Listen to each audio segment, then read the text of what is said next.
अम्मा अम्मा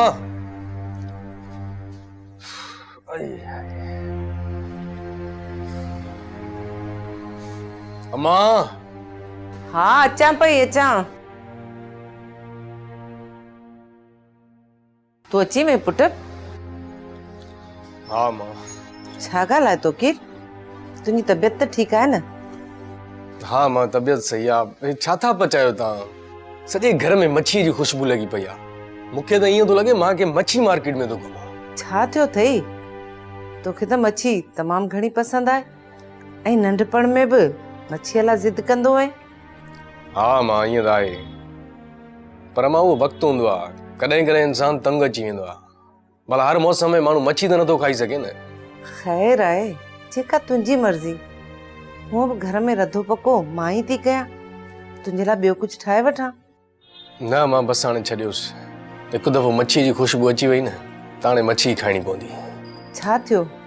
हाणे त तोखे मच्छी जी खुशबू खां चिड़ पे थी, वरी ओचितो ही छा थियई?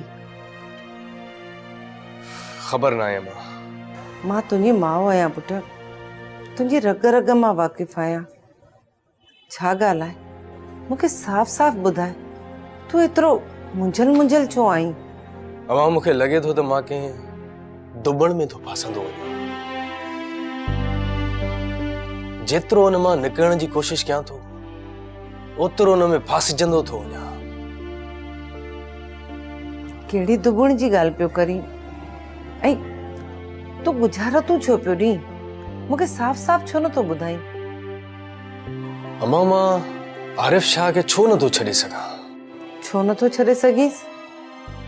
छो त आरिफ शाह हिकु इंसान न आहे, नांग आहे नांग।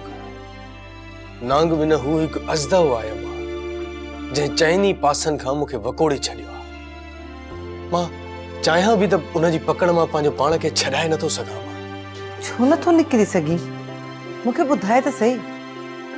छो जो अमा उन मूंखे ख़रीद करे छॾियो आहे, फुटपाथ ते पयल कंहिं रांदीके वांगुरु। तूं कुझु पैसनि जी ख़ातिर पाण खे विकिणी छॾियो? न मां, मुंहिंजो सौदो त उन ई ॾींहुं थी वियो जॾहिं मां पहिरियों भेरो हुन जे महल नुमा घर में क़दम रखियो। तूं हुनखे इहे पैसा वापसि छो नथो करीं? न मां नथो करे सघां। मां चयुमि न त आरिफ शाह इंसान न आहे, हिकु अज़दव आहे जेको मूंखे ॻी वेंदो। मां उन जी पकड़ मां पंहिंजे पाण खे छॾाए नथो सघां। मां बसि तव्हां मूंखे अकेलो छॾे ॾियो। मां बसि तव्हां वञो हितां। पुट, तोखे अहिड़े हाल में मां अकेलो कीअं छॾे ॾियां? साईं तव्हां न सम्झंदव। तो की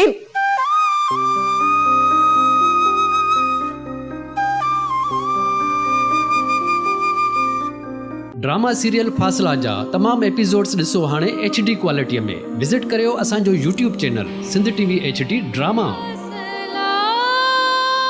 सब्सक्राइब कयो असांजो official YouTube channel Sindh TV HD drama ऐं वधीक अपडेट लाइ बेल आइकन खे क्लिक करियो।